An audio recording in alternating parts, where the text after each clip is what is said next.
Hi mga mamas! Kamusta kayo? Para maiba naman, hindi tayo sa supermarket today. So nagpunta kami sa Office Works to get ink para sa printer namin kasi naubusan na kami ng black ink. At ito na nga, we end up getting a lot of items na hindi kasama sa pakay namin talaga. But mostly for Sid naman and then some for Hub's work.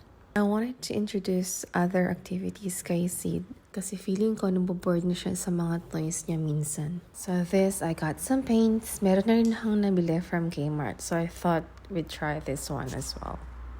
At pagkatapos nakita ko tong upuan, which is the exact upuan na ginagamit niya sa playgroup. Kaya kumuha na rin ako kasi meron naman na siyang table sa bahay. At ayun na nga, bago pa kami kumuha ng santamakmak na items, sabi ko umuwi na kami. And for sure, nag-iintay na si Sid kasi it's dinner time na. Yun lang, bye!